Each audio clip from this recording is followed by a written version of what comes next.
Assalamualaikum warahmatullahi wabarakatuh. Perkenalkan, nama saya Della Efriana, mahasiswi dari Universitas Wijaya Kusuma Purwokerto, Fakultas Hukum.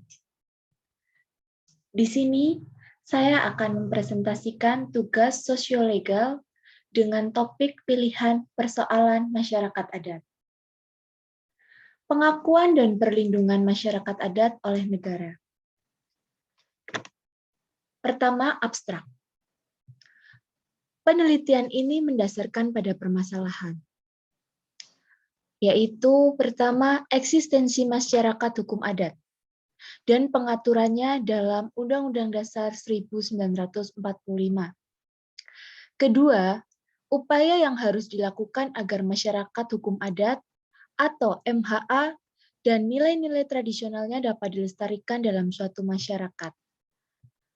Penelitian pustaka dilakukan dengan mengumpulkan bahan-bahan primer dan sekunder dimaksudkan untuk menjawab rumusan masalah tersebut. Hasil penelitian menyimpulkan, pertama, kedudukan masyarakat hukum adat atau disingkat MHA telah mendapatkan kepastian hukum sebagaimana diatur dalam pasal 18B ayat 2 dan 28I ayat 3 Undang-Undang Dasar 1945 dan dalam undang-undang sektoral lainnya. Kedua, status MHA dan hak-hak tradisional lainnya belum dapat diimplementasikan mengingat faktor internal,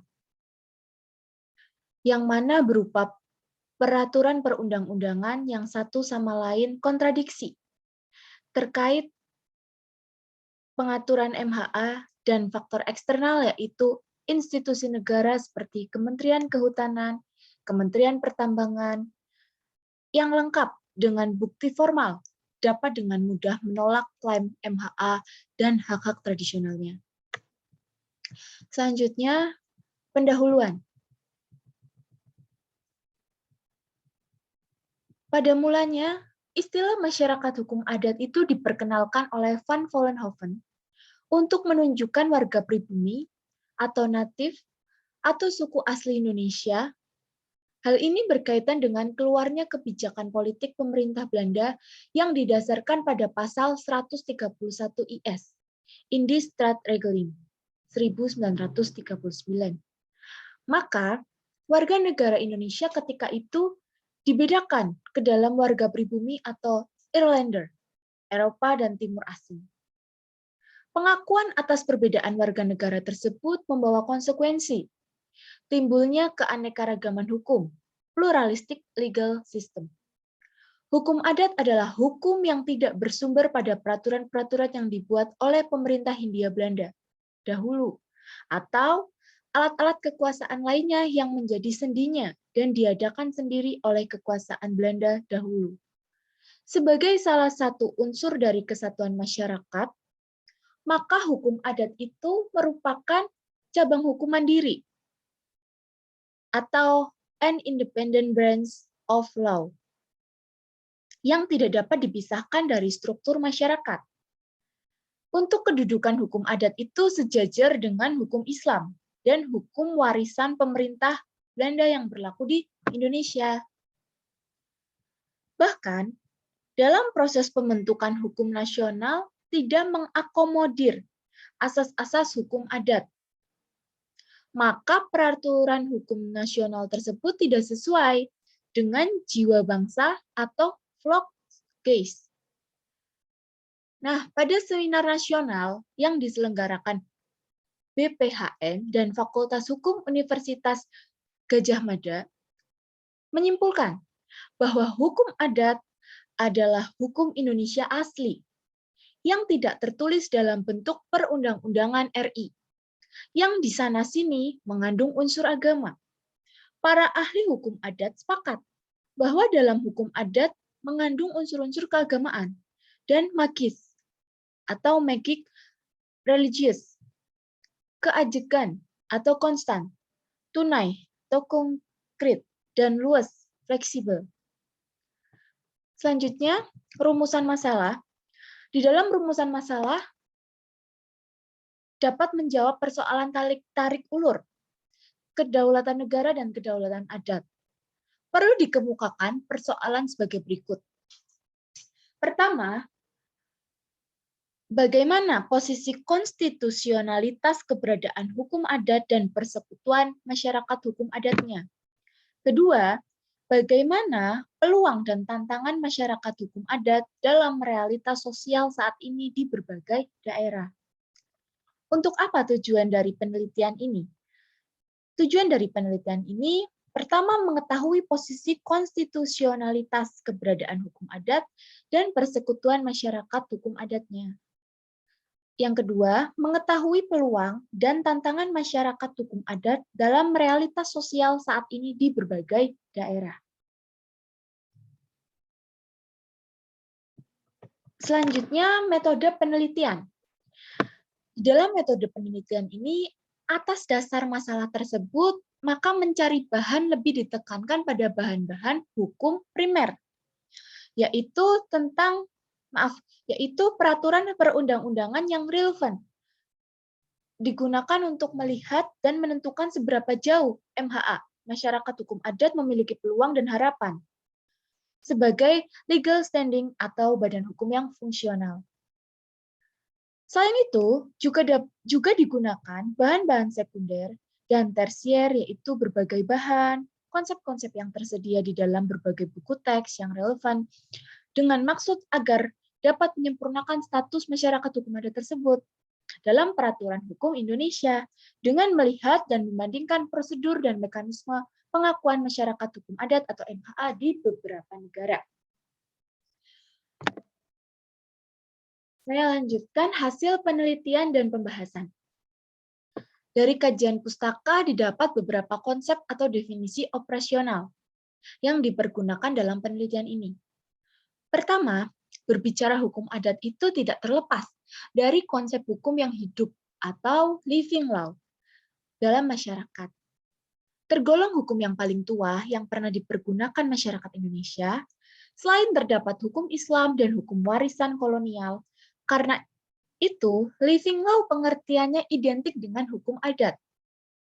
Menurut Cornelis van Vollenhoven, yang keseluruhan aturan tingkah laku positif yang di satu pihak mempunyai sanksi atau hukum, dan di pihak lain dalam keadaan tidak dikodifikasi atau adat. Tingkah laku positif memiliki makna hukum yang dinyatakan berlaku di sini dan sekarang. Sedangkan sanksi yang dimaksud adalah reaksi, konsekuensi dari pihak lain atas suatu pelanggaran terhadap norma atau hukum. UUD 45 menganut paham ini dan selalu mengikuti perkembangan zaman, karena Undang-Undang Dasar itu selain dapat dilakukan perubahan, revisi, juga penyempurnaan, sebagaimana kedudukan hukum adat dengan jelas diakui keberadaannya dalam hukum dasar di Indonesia. Kedua, keanekaragaman hukum atau legal pluralism. Secara substantif, pluralisme hukum secara umum didefinisikan sebagai suatu situasi di mana dua atau lebih sistem hukum bekerja secara berdampingan dan dalam suatu bidang kehidupan sosial yang sama, atau untuk menjelaskan dua atau lebih sistem pengendalian sosial dalam satu bidang kehidupan sosial, atau menerangkan suatu situasi di mana dua atau lebih sistem hukum berinteraksi dalam satu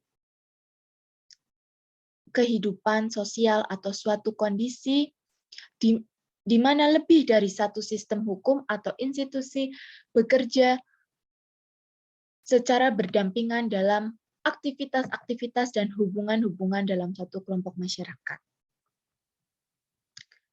Ya, yang ketiga, istilah aktualisasi bagi kebangkitan masyarakat hukum adat itu dimaksudkan sebagai proses, cara, perbuatan untuk mengaktualisasikan kembali penyegaran, dan pembaruan nilai-nilai kehidupan masyarakat di dalam kehidupan sehari-hari. Keempat, masyarakat hukum adat, sekelompok orang yang terikat oleh tatanan hukum adatnya sebagai warga bersama. suatu persekutuan hukum karena kesamaan tempat tinggal ataupun atas dasar keturunan. Di sini, Jimli Asidik menyatakan perlu diperhatikan bahwa masyarakat adat atau masyarakat hukum adat itu diberi pengakuan oleh negara. Bentuk pengakuannya, yang pertama itu kepada eksistensi atau keberadaan suatu masyarakat hukum adat beserta hak-hak tradisional yang dimilikinya. Yang kedua, eksistensi yang diakui adalah eksistensi kesatuan-kesatuan masyarakat hukum adat dari hukum adat. Artinya, pengakuan diberikan kepada satu persatu dari kesatuan-kesatuan tersebut, dan karenanya masyarakat hukum adat itu haruslah bersifat tertentu. Yang ketiga, masyarakat hukum adat itu memang masih hidup. Yang keempat, pengakuan dan penghormatan itu diberikan tanpa mengabaikan ukuran-ukuran kelayakan bagi kemanusiaan sesuai dengan tingkat perkembangan keberadaan bangsa. Misalnya, di sini tradisi-tradisi tertentu yang memang tidak layak lagi dipertahankan, itu tidak boleh dibiarkan. Tidak mengikuti arus kemajuan peradaban, hanya karena alasan sentimental. Yang kelima, pengakuan dan penghormatan itu tidak boleh mengurangi makna Indonesia sebagai suatu negara yang berbentuk Negara Kesatuan Republik Indonesia atau NKRI. Keenam, dalam hal ini, hak-hak dari masyarakat hukum adat adalah kewenangan atas wilayah masyarakat hukum adat. Dan hak milik atas tanah yang berasal dari hak adat dibuktikan melalui secara tertulis, surat tanah, surat wasiat, peta, laporan sejarah, dokumen serah terima. B. Ada alat pembuktian lisan, pengakuan masyarakat secara lisan tentang kewenangan atau wilayah adat tertentu atau kepala adat. Yang C.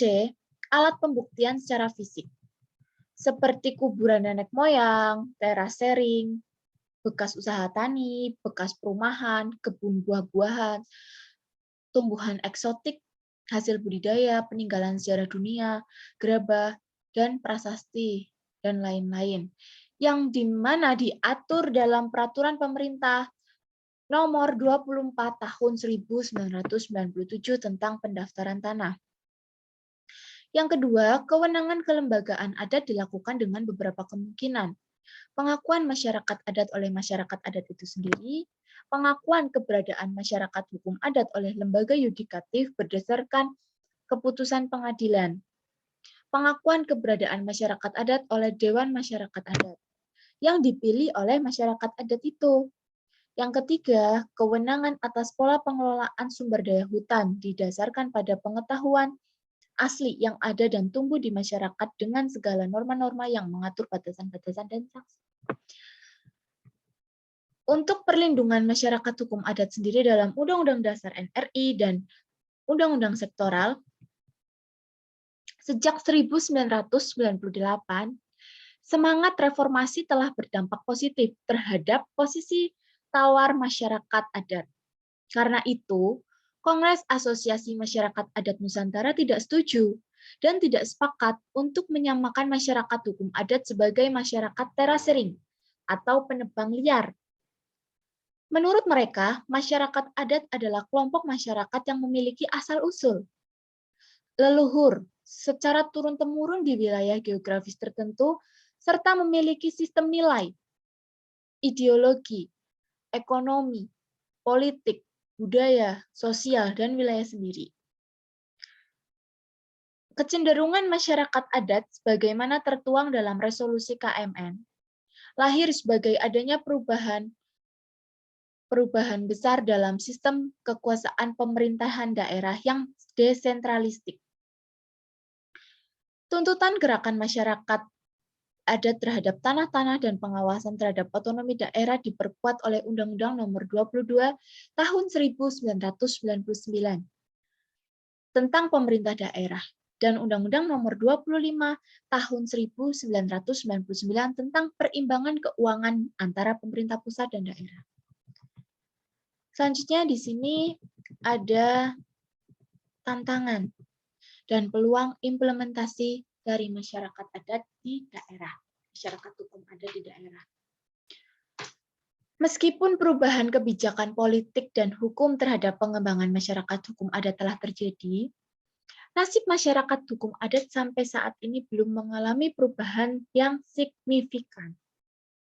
Pertama, pengakuan dan penghormatan terhadap masyarakat hukum adat sebagaimana diatur dalam pasal 18B ayat 2 dan 28I ayat 3 Undang-Undang Dasar 1945 belum dapat diimplementasikan.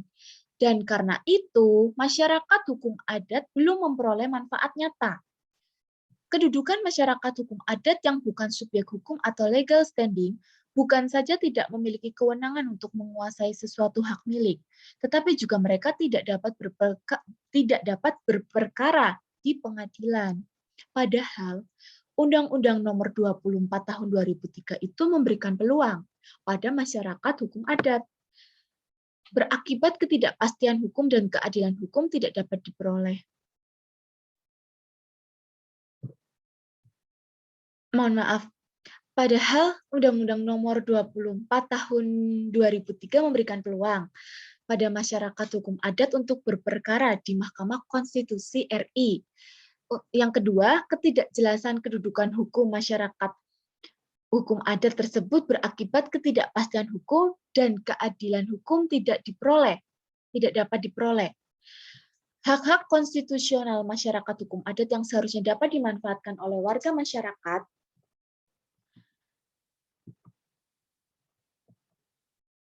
di sini tidak, karena tidak mendapat keadilan hukum dan berakibat ketidakpastian hukum. Maka dari itu, masyarakat hukum adat tidak dapat memanfaatkan hak-hak konstitusionalnya. Untuk pengakuan masyarakat hukum adat di dalam negeri, ada beberapa penelitian sebelumnya telah dilakukan secara komprehensif dan sampai pada temuan dan kesimpulan yang sistematis dan objektif. Misalnya, di sini ada contoh Martua Sirait dan kawan-kawan. Dalam penelitian yang berjudul Bagaimana Hak-hak Masyarakat Hukum Adat dalam Mengelola Sumber Daya Alam Diatur, telah dilakukan penggolongan wilayah hukum adat, sebagaimana dilakukan Van Vollenhoven ke dalam 19 wilayah hukum adat seperti Aceh, Gayo, Batak, Nias, Sulawesi Selatan, Maluku, Irian Barat, dan Solo, dan Yogyakarta, dan sebagainya. Masih bersifat umum.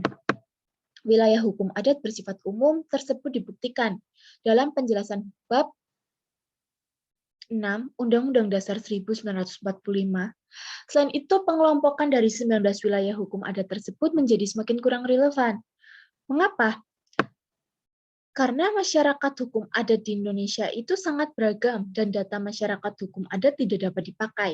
Selain itu, dalam kesimpulannya dikemukakan bahwa sepanjang perundang-undangan yang mengatur tentang masyarakat hukum adat belum ada ataupun belum jelas diatur dalam Undang-Undang Dasar. Maka dari itu, perlu disiapkan peraturan daerah yang dapat menyelesaikan permasalahan hak-hak masyarakat adat di wilayahnya secara sementara.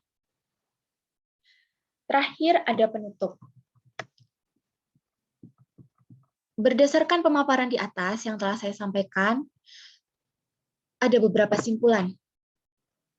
Yang pertama, untuk masyarakat hukum adat sendiri, saat ini telah memperoleh status yuridis konstitusional yang kuat, sebagaimana diatur dalam pasal 18B ayat 2 dan pasal 28I ayat 3 Undang-Undang Dasar Negara Republik Indonesia 1945, dan diperkuat lagi oleh adanya jaminan yuridis dari berbagai undang-undang sektoral yang mengatur hak-hak tradisionalnya.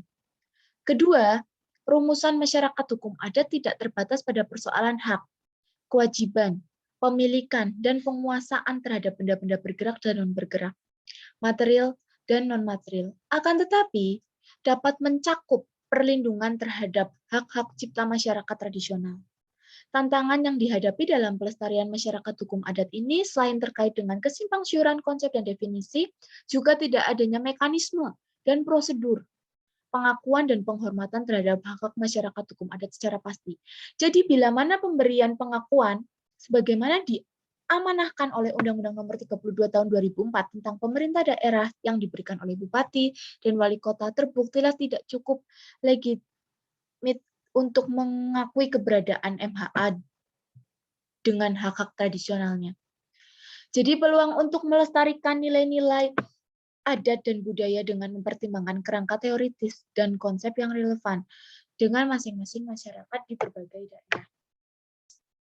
Jadi ini yang dapat saya sampaikan dengan topik persoalan masyarakat adat. Apabila dalam penyampaiannya ada kesalahan, mohon maaf. Sekian dari saya. Terima kasih. Wassalamualaikum warahmatullahi wabarakatuh.